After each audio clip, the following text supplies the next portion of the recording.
A church full of grace. The News Church.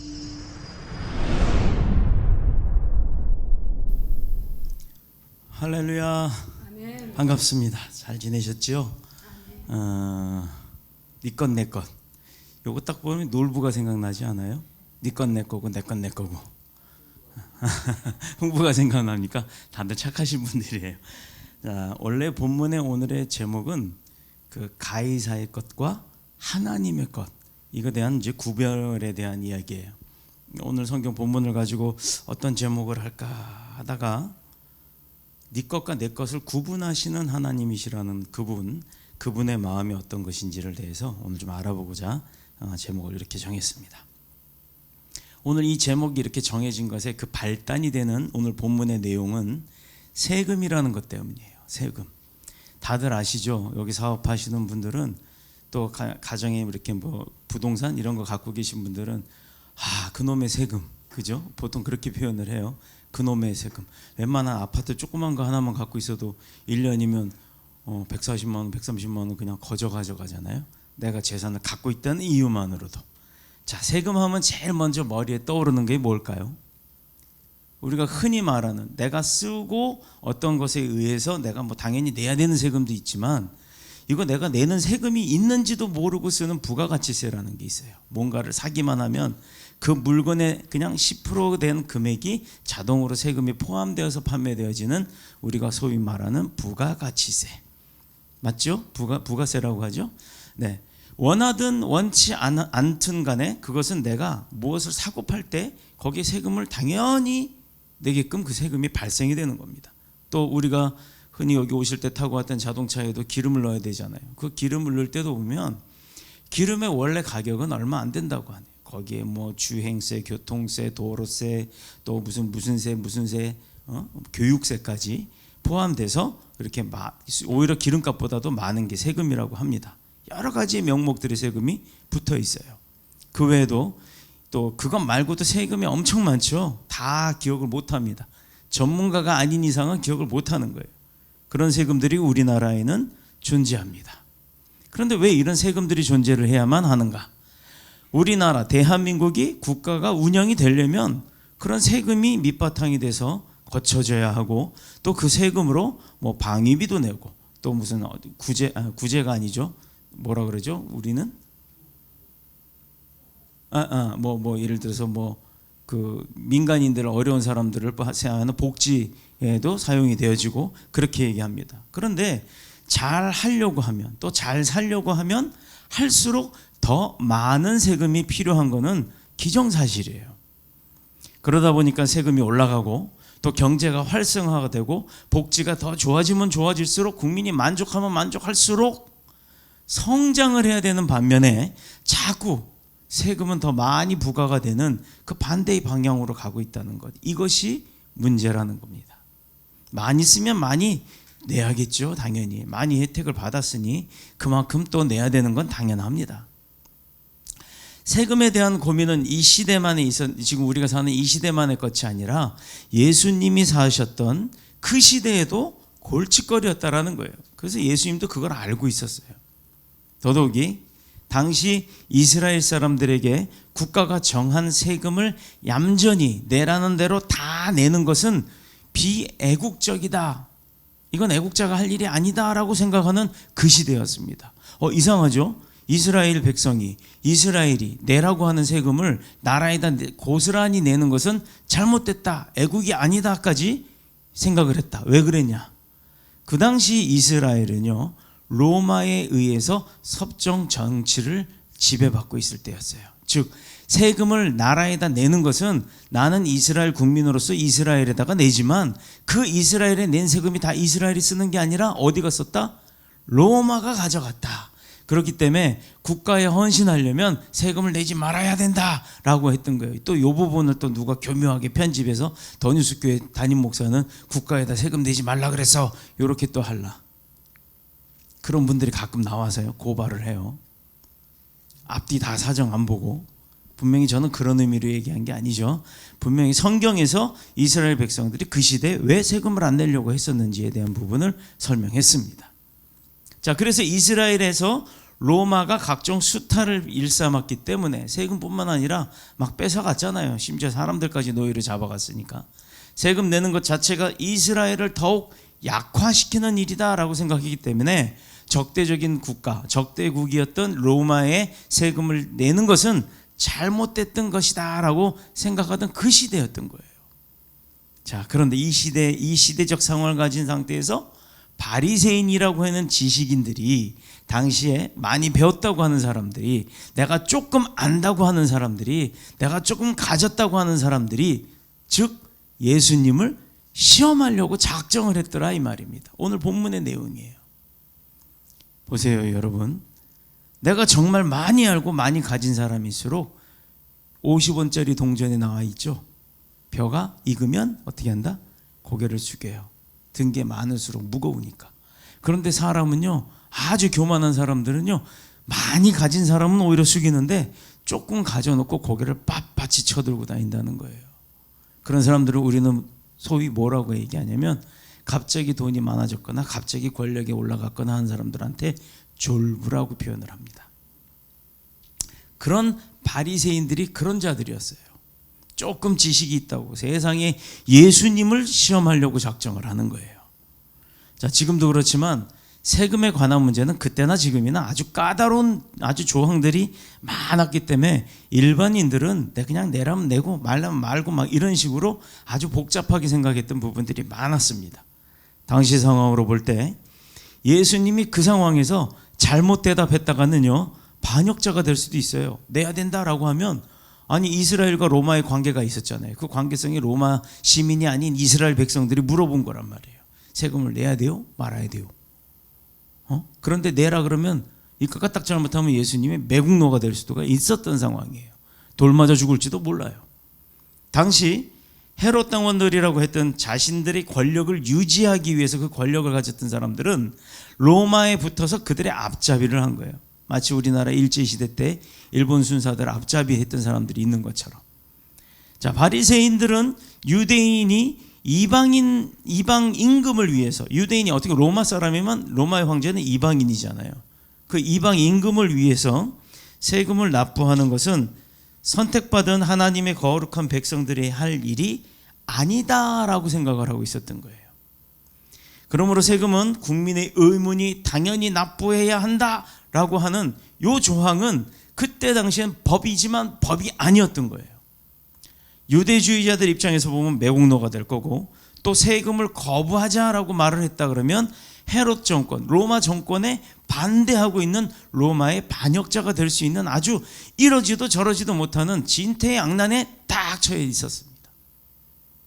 바리새인들이 노린 게 바로 그거예요. 이러지도 저러지도 못할 거 아니냐, 네 거냐 내 거냐 말 못할 거 아니냐. 그때 예수님을 우리가 아주 당황하게, 아주 골탕을 먹여보자, 망신을 줘보자, 아니면 거리를 만들어보자 라고 아주 이 못된 생각들을 했던 거예요. 오늘 19절의 본문에 보면 주님이 뭐라고 말씀하셨어요? 딱 그 질문을 하자마자, 야, 이러니 예수님한테 배울 수밖에 없는 거예요. 이러니 성경을 보고 우리가 지식을 얻을 수밖에 없는 거예요. 19절에 보세요. 뭐라고 돼 있어요? 그렇죠.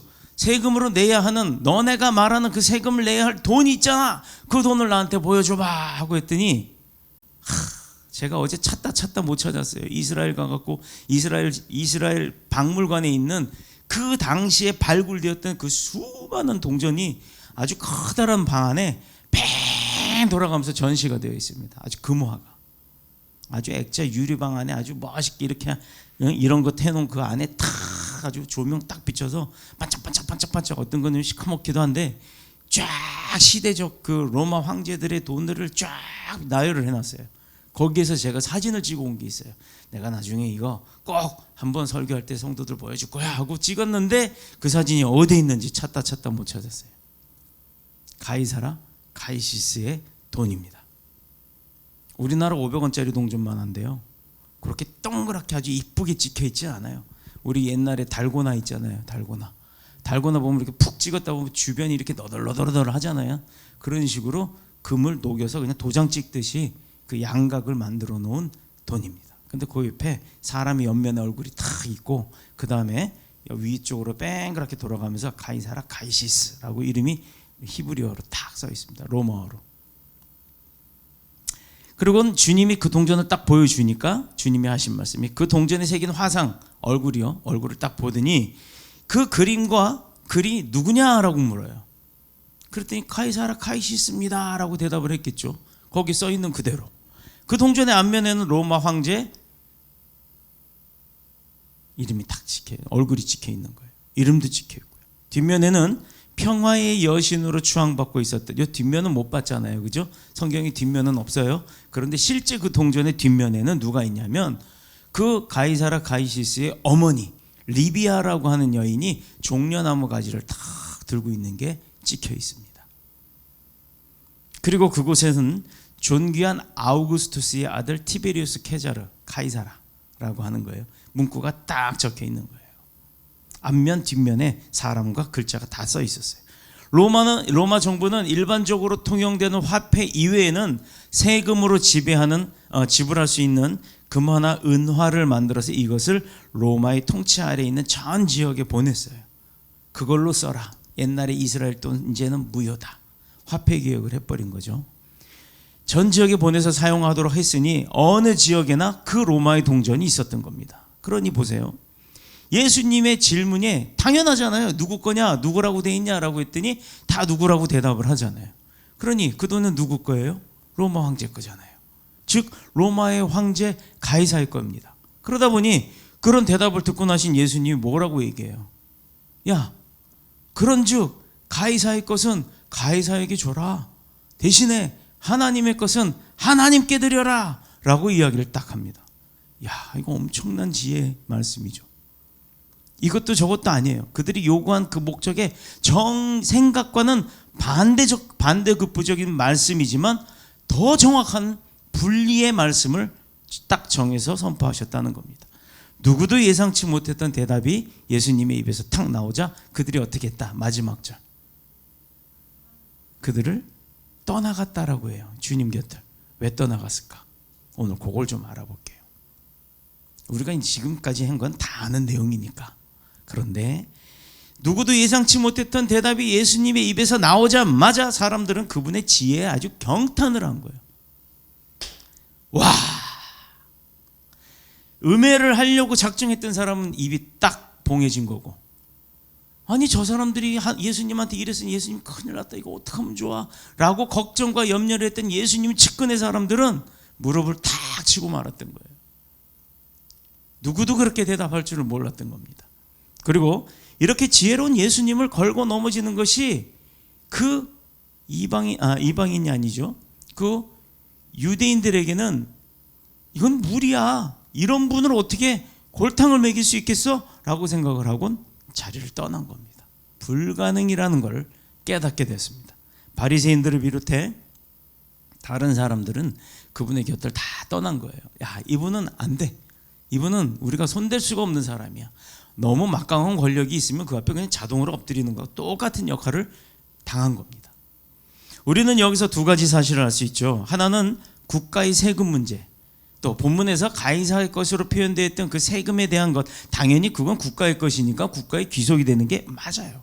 그럼에도 국가가 정한 세금에 대한 국민으로서의 그 납세의 의무는 면제될 수가 없다라는 사실을 여기서도 알 수가 있습니다. 그러니 지금 우리가 살아가는 이 대한민국에서 우리가 세금 내는 것 당연하다는 거예요. 세금은 내가 대한민국에도 속해 있지만 또 하나 하나님의 나라 천국 백성으로도 속해 있잖아요.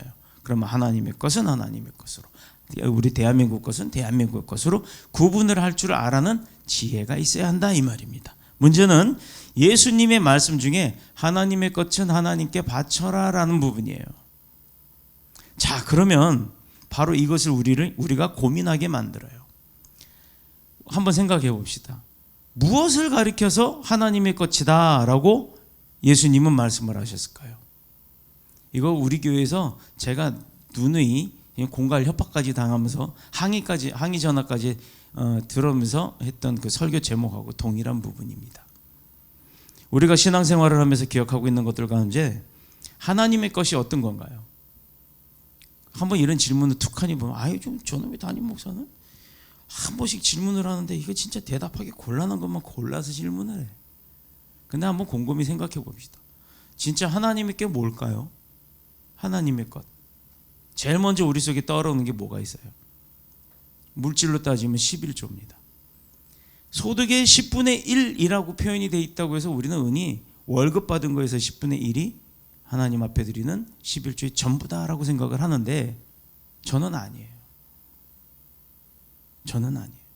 저는 소득이 없을 뿐더러 드릴 것이 없어요. 그럼 난 11조 못하네? 아닙니다. 제 말씀 설교 중에 동영상 중에 11조는 돈이 아니다라는 게 있어요. 11조는 돈만이 아닙니다. 돈 몇 푼 딱 내놓고 난 11조 했으니까 할 거 다 했어. 캐세라 이거 아니란 얘기예요. 한국 교회는 세례를 받을 때 반드시 이 부분, 신자의 의무에 대한 부분들, 주일 성수하겠습니까? 또 뭐 11조 생활을 잘 하시겠습니까? 하나님께 구별할 줄 아는 그 믿음으로 살겠습니까? 본이 되는 삶 사시겠습니까? 등등등 물었을 때 아멘 다 대답하셨을 거예요. 통계에 의하면 한국 교회의 믿음을 가진 신자들 52.1%가 정기적으로 11조를 낸다고 합니다. 문제는 정말 11조가 하나님의 것이고 그 외에는 하나님의 것이 아니냐? 하나님의 것에 포함되지 않는 것이냐? 이런 질문을 한번 해보면 참 혼란이 많이 와요. 오래전부터 한국교회의 11조에 대해서 정말 세상에서도 그렇고 교회 내에서도 그렇고 가타부타 말이 많은 게 사실이에요. 그래서 11조라는 제목을 내고 이 인터넷에다 동영상을 딱 설교를 올려놓으면 조회수가 막 10만, 100만 넘어갑니다. 왜 그럴까요? 그렇다면 우리가 이 11조라고 했던 분명히 성경에서 말한 11조에 대해서 가장 정확한 결론에 도달하려면 예수님께 직접 여쭤봐야 될 거 아니에요. 그래서 대답을 딱 들어야 될 거 아닙니까? 그래야 예수님이 딱 정해준 게 그게 맞을 거 아닙니까? 그런데 지금 여러분 누구도 예수님 만나서 그렇게 11조가 뭐예요? 하나님의 것이 뭐예요? 라고 여쭤볼 수 있는 상황에 있는 분들이 있나요? 자, 구약 성경에 보면 나옵니다. 이제부터 11조가 왜 하나님의 것인지, 어떻게 해서 내야 되는 건지, 어떻게 드려야 되는지를 가르쳐 드릴게요. 이거에 대해서는 반문 못할 거예요. 제 이야기가 아니라, 제 생각이 아니라 분명히 성경에 나와 있는 내용을 짚어드리는 겁니다. 구약 성경에 보면 11조에 관한 내용이 여러 곳에 나오죠. 사람들은 율법이니 뭐니 핑계를 대고 그것을 막 이렇게 이렇다 저렇다 얘기하니까 저는 구약 빼고 신약 가서 얘기할게요. 누가복음 11장 42절. 이런 말씀이 기록되어 있습니다. 누가복음 11장 42절 한번 찾아보세요. 저 그동안 물 좀 마실게요.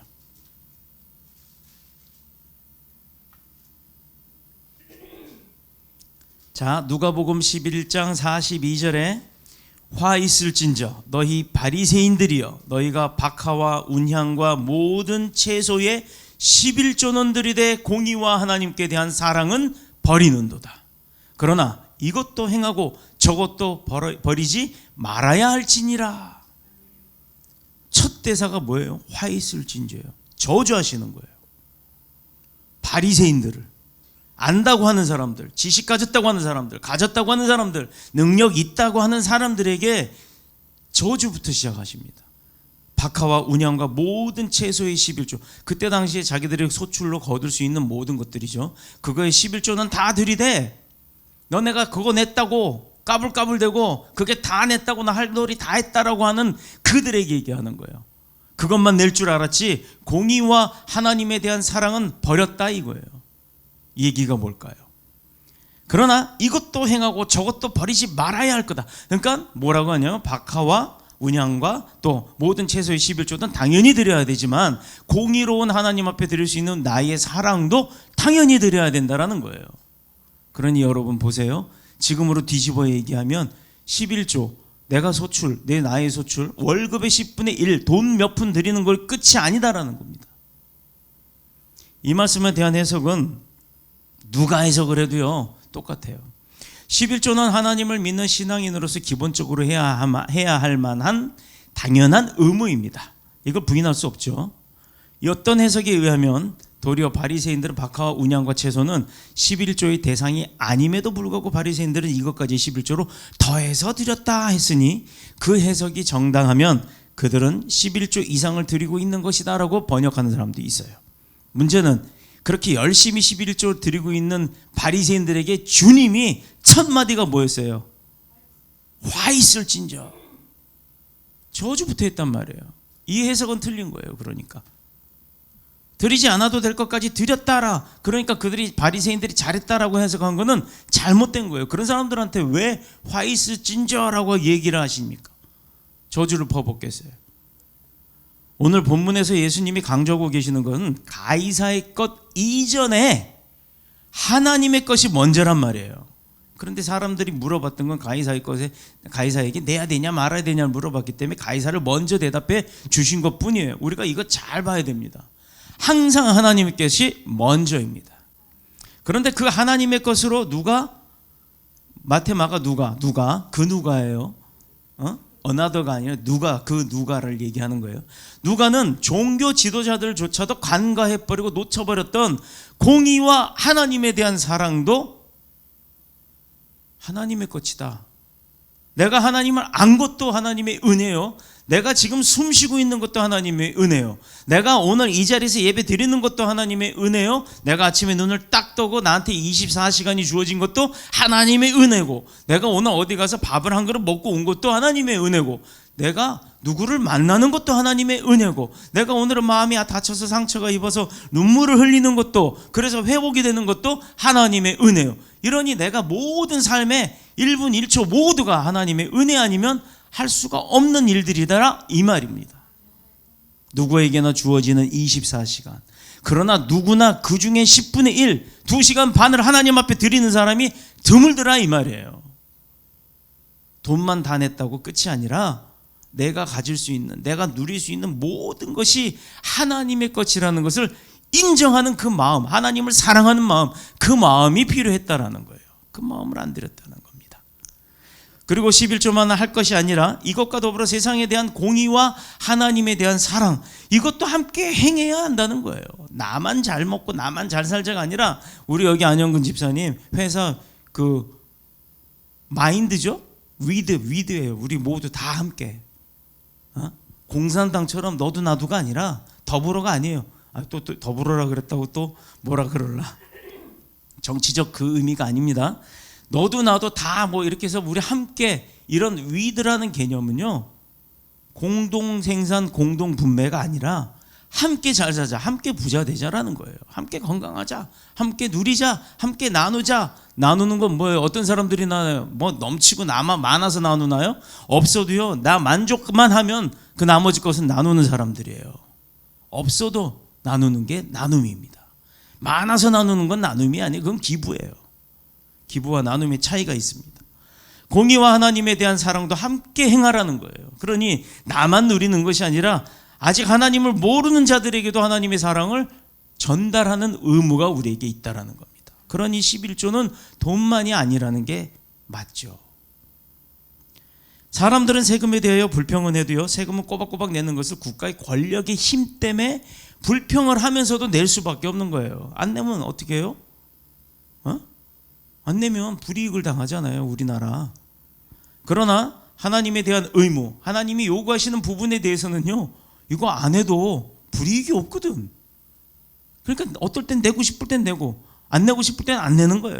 기도도 하루에 2시간 반 하나님 앞에 드릴 때, 뭐 하나님 생각을 하든 찬양을 하든 뭐 말씀을 듣든 뭐를 하든 하루에 2시간 반을 하나님과 함께하는 그 11조의 시간도 못 드리는 상황이, 어떤 땐 드리고 어떤 땐 안 하고 하는 이유가 바로 그거랍니다. 안 해도 해도 별 차이가 없거든. 믿어도 안 믿어도 차이가 없는 것 같거든. 내가 교회 가서 예배를 드려도 안 드려도, 누워서 지금 방송을 보든 안 보든 그것도 차이가 없거든. 그러니까 안 해도 되고 해도 되고 그러는 거예요. 근데 차이가 없을까요? 어느 곳 어느 자리에 우리가 무엇을 하든지 하나님은 다 지켜보시고 목도하고 계시다는 겁니다. 사랑의 하나님이 나의 형편을 이해해 주실 것이다. 마음대로 막 해석하죠. 그런 분들이. 세금은 체납하면 독촉장 날라오고, 그 독촉장이 날라오는데도 안 내면 나중에 뭐해요? 빨간 딱지 와서 딱 붙이고 뺏어가죠. 압류합니다. 11조는 1년을 떼먹어도 그런 것 없으니 걱정할 필요 없어요. 그죠? 과연 그렇게 생각합니까? 마태복음 19장에 보면 하나의 청년 이야기가 나오죠.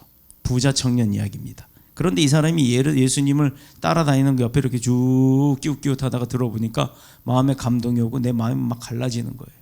그래서 그 가르침에 감동을 받고선 스스로 나도 저 12 제자들 중에 하나가 되어서 예수님의 제자가 돼야겠지 하고 그 예수님한테 가서 저도 제자가 되고 싶습니다. 받아주세요. 따거 하고 탁 이렇게 손을 내밀고 무릎을 꿇었나? 중국 영화 보면 그런 거 많잖아요. 스승님 저 제자로 받아주세요 하고 막 이러는 거 있잖아요. 그런 식으로 가서 붙었을 거예요. 그런데 다른 이유가 있다라고 한번 생각을 해보자고요. 예수님과 그 12 제자를 보니 행색이 너무 초라하고 나는 그 청년은 돈이 많은 재물이 많은 사람이니까 저렇게 예수님은 참 좋으신 분인데 저렇게 가난하고 힘들고 제자들도 막 궁색하고 그러니 내가 제자가 돼서 그 물질을 거기다 다 쏟아붓고 그분들 아주 부하게 살게 그렇게 만들어야지. 고생 안 하면서 다니게, 마차 타고 다니게, 그 생각을 딱 했다고 치자고요. 경제적으로 어려운 예수님을 돕고 싶었을 수도 있습니다. 이후에 어찌됐든 그 청년은 스스로 예수님의 제자가 되고 싶었지만 그럼에도 불구하고 그는 결과적으로는 예수님의 제자가 될 수 있었다 없었다? 없었어요. 자신이 소유한 재물이 전부 자기 소유라고 생각을 했었고 또 자기가 살아왔던 인생과 살아갈 인생도 자기 것이라고 믿고 있었기 때문이에요. 그래서 남의 간섭이나 지배당하는 것에 대해서 굉장히 적대적이었어요. 적어도 자기 소유로 되어 있는 이 물질만큼은 욕심이 많아서 내 것이라는 사실에 전혀 의심하지 않고 있었던 사람입니다. 그 청년이에요. 그래서 이 청년에게 주님이 뭐라고 얘기하시죠? 마태복음 19장 21절에 네가 가진 그 소유를 다 팔아서 가난한 사람들에게 다 나눠주고, 빌려주고가 아니에요. 나눠주고요. 그리고 내게 오라라고 했어요. 그랬더니 이 청년이 다 그 말씀을 듣고 돌아서서 가는데 얼굴빛이 이러면서 갔어요. 근데 그 다음에 어떤 구절이 있어요? 그 청년이 왔다? 없죠. 성경에는 어디도 그 이후에 그 청년이 나타나지 않습니다. 그 얘기인즉슨 뭐겠어요? 가서 못 왔다는 얘기예요. 왜? 재산을 주지 못했기 때문에 못 온 거예요. 청년은 인생도, 우리 예전에 그 있어요. 우리 그 누구죠? 그 언니? 가수 언니? 그 뚱뚱하신 분 있었잖아요. 그 동생 가수 이름이 뭐죠? 민혜경 씨. 그분이 계세요. 내 인생은 나의 것. 이거 제가 고등학교 때인가 중학교 때인가 들었던 것 같은데 그때 하여튼 이 조금 사춘기 지난 오춘기 형제들한테 아주 판을 치는 노래였어요. 자기 인생은 자기 거라고. 엄마 나 건들지 마. 원래 그 의미가 아닌데도 그렇게 불렀어요. 그렇게 살았던 사람이에요. 그 청년이. 예수님이 보실 때는요, 너는 그렇지만 그거 너 누가 주는 줄 아니? 이 생각을 갖고 계셨던 거예요. 그러니 예수님의 제자가 될 자격이 되려면 네 것 다 버리고 와라. 다 주고 와라예요. 쓸모없는 것 버리라가 아니라 쓸모 있는 것을 나눠주고 와라. 너부터 그 사랑을 실천하고 와야 내 제자의 자격이 있다. 네가 제일 중요시 여기는 것을 나눌 줄 아는 마음을 가져라 라는 거예요.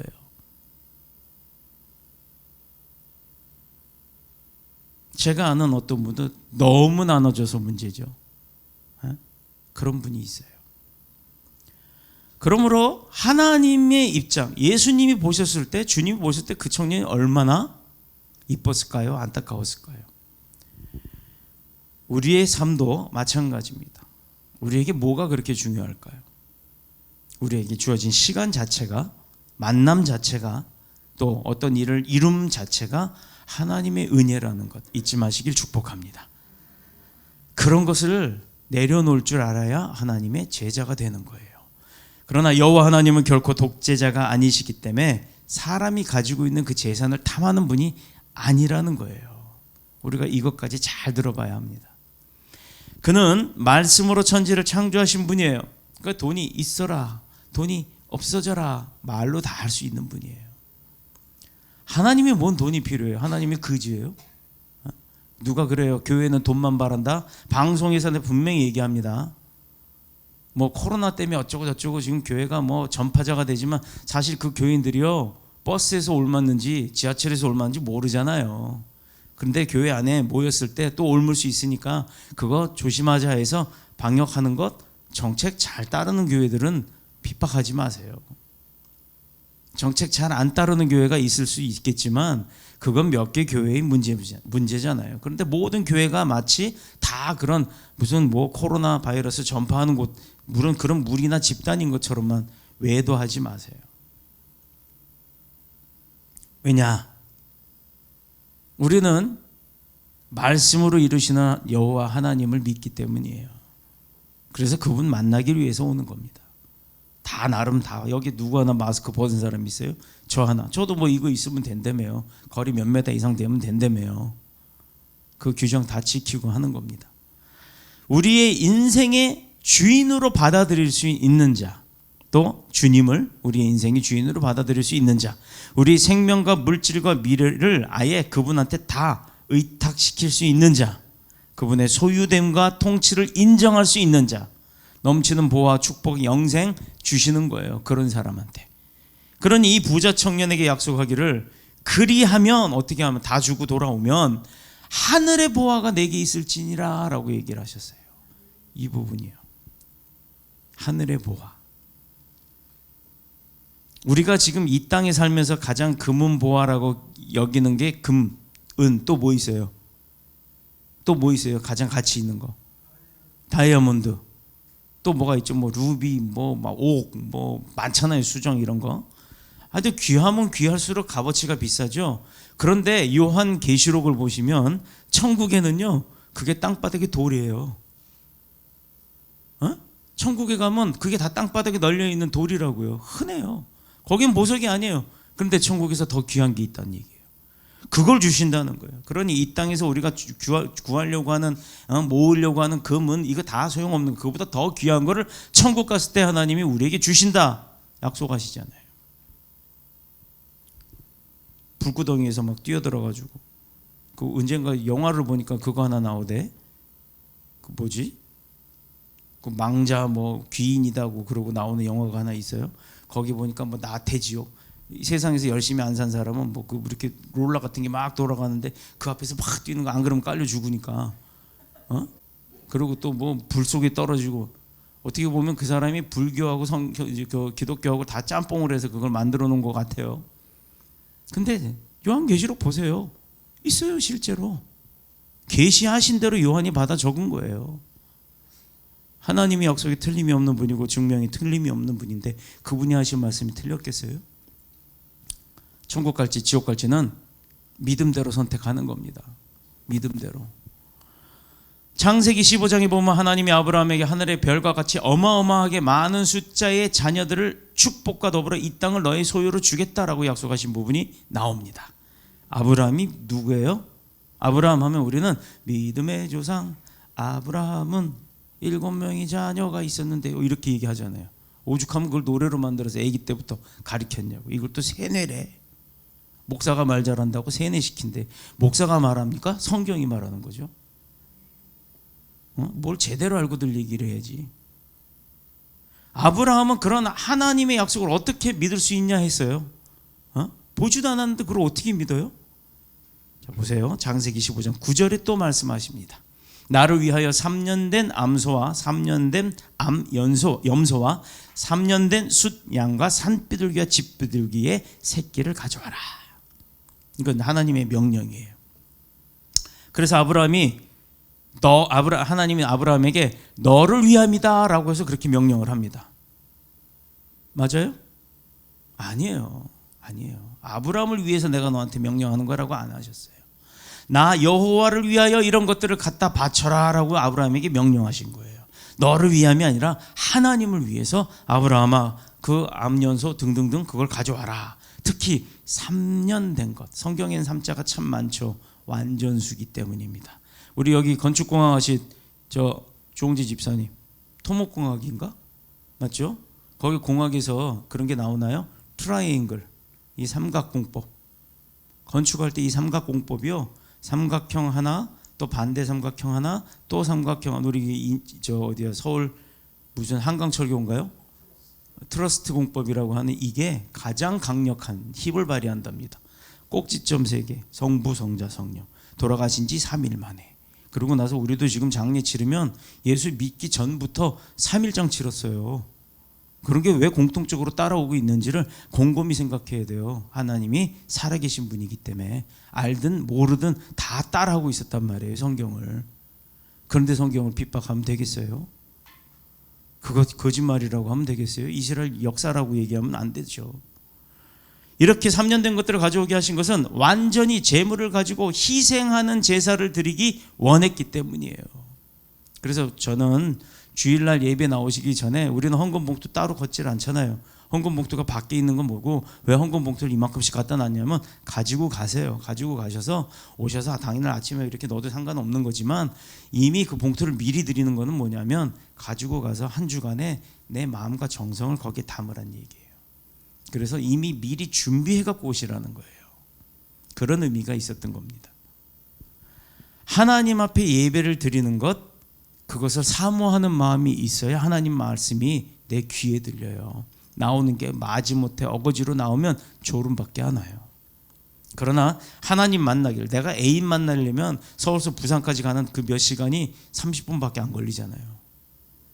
단축법을 쓰나 봐. 막 팍 가버리잖아. 금방 옛날에 뭐 오늘 만나면 어디 가야지 뭐 해야지 막 그 상대를 생각하다 보면 금방 도착해 있잖아요. 그러고도 나 오늘 좀 일이 바빠서 1시간 늦어 조금만 기다려. 그 1시간이 1분 같잖아요. 사랑하면. 주님을 만난, 오늘 우리 안 목사님이 아까 광고 시간에 얘기하셨듯이 이미 아침 일찍부터 픽업을 갈 때 뭐 때문에 픽업 가요? 피곤한데. 에? 하나님 만나는 게 나만 만나는 게 아니잖아요. 같이 만나기 위해서.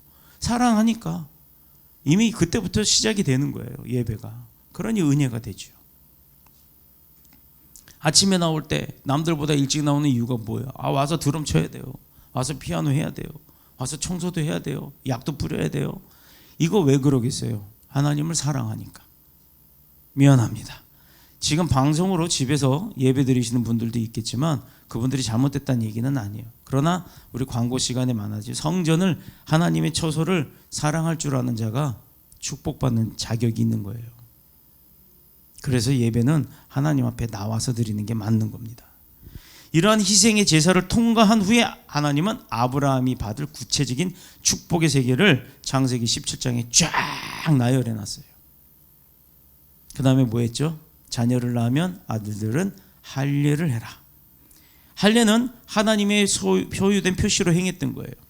이것은 아브라함과 하나님 간의 1대1 간의 약속입니다. 어디다? 평생 지워지지 않도록 몸에다가. 동시에 하나님의 소유가 되었다라는 걸 증명하는 거예요. 인친 이중적인 표시예요. 도장만 찍는 게 아니라 표현까지 했어요. 그러므로 창세기 17장 14절에 보면 할례 받지 아니한 자는 비록 아브라함의 소생이라 할지라도 하나님의 백성이 아니다라고 해놨어요. 그래서 그 자손이 끊어질 것이다. 이로보건대 하나님의 것이라는 개념에는 11조만 있는 것이 아니라 언약 안에 있는 우리 인생 전부가 하나님의 것이라는 거예요. 여기서 증명됐잖아요.